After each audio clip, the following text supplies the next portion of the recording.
Good day, football viewers, and welcome to another episode of Football 451. My name is Marcel, and I have Pumulelo on the line with me. We're going to be actually recording a podcast for you guys today. And what we're discussing today is City offering Sterling and Jesus for Kane. Pumulelo, I'm not too sure if you heard about this, but City are actually looking to offer Sterling as well as Gabriel Jesus in exchange for Harry Kane. What do you think about their transfer? And does it sound possible? A good day football for 5-1 community.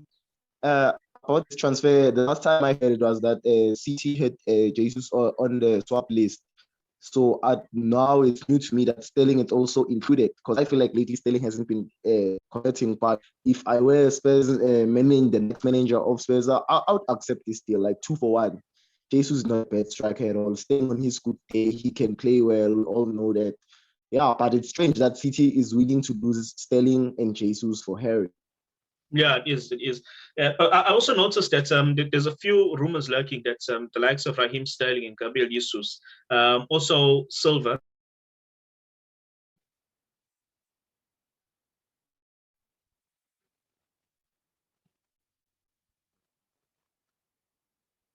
Sorry, guys, you just had a bit of technical difficulties there. Pumulelo, do you have it back on the line? Yeah, I do have you back on the line now. Sorry about that. I'll just have you mentioning City, the City stars, Gabriel Jesus, Raheem Sterling, Rodri, as well as Bernardo Silva. These guys, there's rumors that they were actually contemplating their future after being left out of the Champions League squad. We know that Bernardo Silva did actually play. Rodri felt that he should have started, so did Sterling. And Gabriel Jesus, I think that was a no-brainer. He would have been the best option up front. Based on that obviously shows them their importance because they want to be playing in big games. Could you see any of those guys departing? Okay, I wouldn't say they would depart, but City it's under siege because I saw that it was Rodri, Cancelo, Bernardo, and Jesus, and they also felt that Aguero should have started at least, if not them, because that's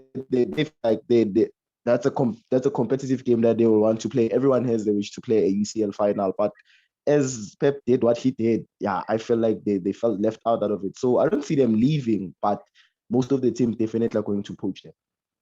Myself, and you and myself actually did a podcast where we discussed Chelsea winning the Champions League, and we spoke about City's team, and we were questioning why was Aguero and Gabriel Jesus left out as the number 9 in the post for Kevin De Bruyne. So for guys that want to listen, you can go back and have a look at that podcast. So it makes sense that there's actually rumors coming out that these guys want to depart. Now, I just want to go back to Raheem Sterling. There is rumors that he could be actually joining Arsenal, and Arsenal might be interested in signing him. You're an Arsenal fan. What do you think about the prospect of Sterling joining your team? Whoa, Sterling. To be honest, I'm not a big fan of Raheem Sterling, because if I were a coach, my philosophy would be like, I need wingers more like Heung-min Son, Riyad Mahrez, Nicola Pepe, for instance, is an excellent winger for me. Willy Zaha. I need wingers that can dribble past defenders. So looking at Sterling of late, I haven't seen him take on a defender in a 1v1 situation. But what I approve Sterling of, it's scoring goals, basically. Sterling knows how to score goals. So by that, having him, yes, it won't be such a bad idea, since the transfer market, it's really tough this nowadays. So having him, it will be good. He seems a shadow of himself from the 2019-2020 season, where he was actually scoring quite a bit of goals and assisting. He looked unplayable then. This season, he hasn't seemed to be the same person. Do you have any idea why is that? Do you think it could be Phil Foden? Yeah, I think that the shine has moved to Phil Foden at the moment. So he feels kind of left out of the City shine, because lately it's all about Foden. Even De Bruyne doesn't get this much attention at the moment. All eyes are on Foden. So I think that it's also playing a huge role of Sterling, decline of his career. If that 1920 Raheem Sterling shows up at Arsenal, would you take him? I would definitely take him. A winger that finishes with 20 plus goals definitely give you a shot to win the league, mostly qualify for Champions League.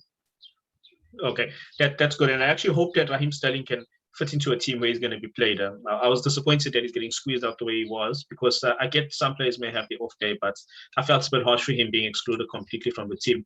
I also just want to touch on Barcelona. As you would, I'm not sure if you see the headlines, but Sergio Aguero has actually signed for Barcelona in the last 24 hours. Yeah, I did saw the headlines and the post on our page that Aguero is arriving the Catalonia side and he's been unveiled. So I'd also like to see how many goals he will get from that side. He's former. Well, I was saying former, but that's actually not his former because he's joined him. And I saw the headlines this morning that Eric Garcia actually signed for Barcelona. I haven't seen any announcements from Barcelona or any unveiling as yet, but there has been whispers and I have seen rumors. Yeah. I think for the likes of Garcia, they will unveil him after the Euros because I think now players have left for their respective nations that they're going to train. So I think Garcia will be unveiled after the Euros. Him and Gini Wijnaldum, if I'm not mistaken. Yeah, that's correct. Gini Wijnaldum, as you mentioned, he's actually going to be signing his contract. He's already made his verbal agreement, which you actually shared on Football 451 on the Facebook page. He's actually going to be getting his contract while during the Euro 2020 tournament. So they're going to have representatives fly over to him, and that's where he'll be signing his contract. So that we will hear in coming weeks. Also, Memphis Depay, they are still in negotiations with Memphis Depay. As you know, he's also a free agent, and we did actually discuss these four players: Sergio Aguero, Eric Garcia, Gini Wijnaldum, and Memphis Depay. We did mention it on our podcast that we did on YouTube, and we also shared it through on the Facebook page, Football 451. So if you guys want to have a look at that, you can look at that. But we predicted it basically, and it's happening from Lilo. Yeah, and it's all coming into place. Yeah, but I think for the like of Depay playing with Messi, it can bring a spark in his career. But knowing Depay playing with superstars, he doesn't spark up. You can check his career up at Man United. It didn't work out for him.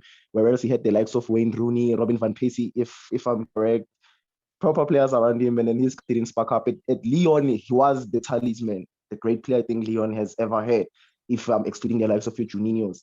But yeah, I think Depay will do well at Barca. You don't think maybe if he's someone that seems to drown around bigger players, like as you were mentioning, he's playing with Rooney and Percy. At Lyon, he was that star man. Now coming into a Barca team, I mean, now we have Aguero, we have Messi. I'm sure Messi will sign a contract now that Aguero is there. Dembele, Griezmann. Do you think that maybe he'll drown in that success? I'm not quite sure because all the players that you have mentioned right now, okay, as for Messi, his place is cemented in the 11. For Memphis Depay, it will be a bit of questionable. But since he played under Roman Koeman, I think Koeman is going to give him his shot because you can look at the position that Depay is playing and the players that he's sharing with, your Dembele, your Ansu Fati, Trincao as well.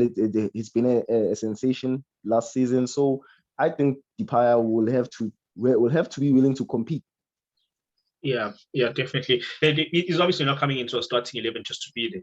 They're looking to try and build a team where you're going to fight for places. So that sounds like the right attitude. It sounds like Koeman is starting to get it together. He must have discussed with the Barcelona board that he's going to need at least 2 seasons to get it together. The team is looking young. He's putting in youth in the team. He seems to be preparing for when Messi does decide to retire. But at the same time, he's trying to use the experience that he has. And I support his idea currently, but let's see. The only time will tell how that's going to work out. Jadon Sancho going to Manchester United. That still seems to be in discussions. Do you see that move crossing over the line? Because there's Jadon Sancho, and then I saw speculation about Chelsea also showing interest in Jadon Sancho. At the same time, there's also Jack Grealish lurking around. United have been following Grealish for a while.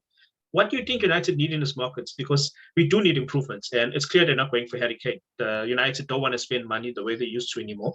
They're putting their trust back in youth and development. So to me, I saw also rumors about Danny Ings, Jadon Sancho, Jack Grealish, Danny Ings. What do you think about those signings for United? Okay, those signings would be perfect for United. Looking at that, United has been struggling with substitutes. So having Sancho there will give Ole a huge squad depth. You know that in the position now I have 2 or 3 players in it. And then it will make life easier for him because Sancho crossing over to Man United could be a huge advantage for you guys, knowing Sancho that he lost love for Man City for what they've done to him and promoting him to the senior team when he was excelling in the junior level. So I think Sancho wants to avenge himself over the Middle Manchester rivals. Danny Ings, he's been a good striker.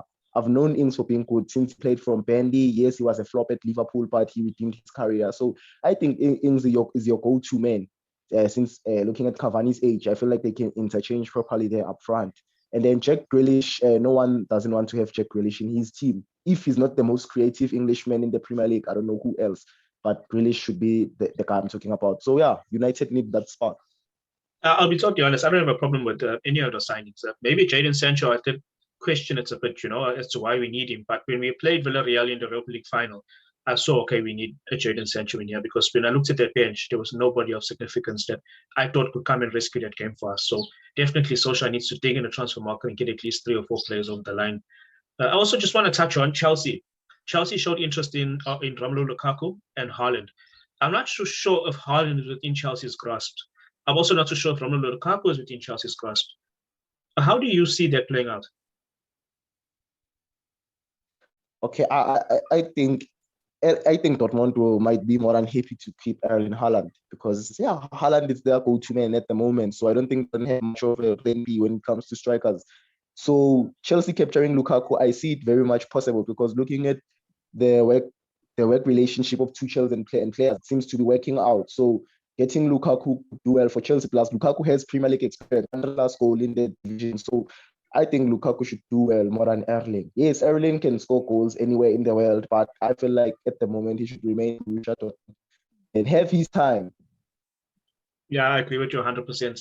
I also think that if Jadon Sancho goes over to Manchester United as Champions League competitors, because that's what Dortmund is at the end of the day, irrespective of what level you put them on, they do not want to lose 2 great players in the same season. Yeah, very true, very true. So it will be a total loss for them. Leaving Macares all alone, him and Gio Reyna won't do the most, I don't think. And we all know that it's hard for Dortmund to get big players there to come at their side. Like it's not like they can go to your market, get your Paulo Dybalas, get all those big names. So I think they would love to put one of the. If Haaland leaves, probably they will make all means to trade him. Yeah, that's correct.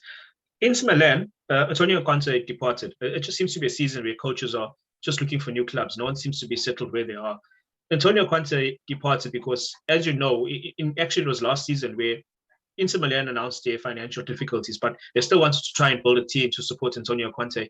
Them getting in Romelu Lukaku, Alexis Sanchez, Christian Eriksen, Ashley Young, and so on. They did well to try and buy in the players that he has. But they've put themselves in financial difficulty now, and they look in order to balance the books, they need to sell some players, which obviously doesn't fit Conte's philosophy. He wants to now try and go and win Champions League, and he's not going to be able to do that if they need to get rid of players. So they seem to be needing to sell guys like Hakimi and Romelu Lukaku. These guys seem to be in the transfer market. I'm not too sure if anybody's eyeing Nicolo Barella, but I would. What do you think about Inter Milan and them needing to offload players? It's obviously going to be detrimental. Okay, for Inter offloading players and playing Champions League next season, it's two contradicting statements because they're going to offload quality players, then they will struggle in the UCL because the next coach that will be coming in for Conte's position. It will be a total different scenario unless they will lessen up the season objective of that coach who will be coming by, and then it will be a much better job because going into the league without bigger names like Hakimi and Romelu Lukaku, which they've proved to be they are the reason behind their success. It's something else. It's really something else. So offloading players, I think it's a bit rash. Probably at least offload the likes of Eriksen, players that didn't have much game time last season. I think it will be as if those type of players. All right. Thanks so much, Pumalelo. Football 451 viewers, this is all the time that we have for today. Thanks for joining us. Please listen to us on Facebook as well as on YouTube. We will be uploading videos for you guys daily for you guys to listen to. There's also Euro 2020 content that we're going to be coming out with, as well as a fantasy team that we want to discuss with you guys. I'm going to hand it over to Pumalelo to close it off for us. Okay, Football L451 community, thank you for tuning in our podcast. Please like and subscribe our channel on Facebook and YouTube. Let's keep the ball rolling. Peace out.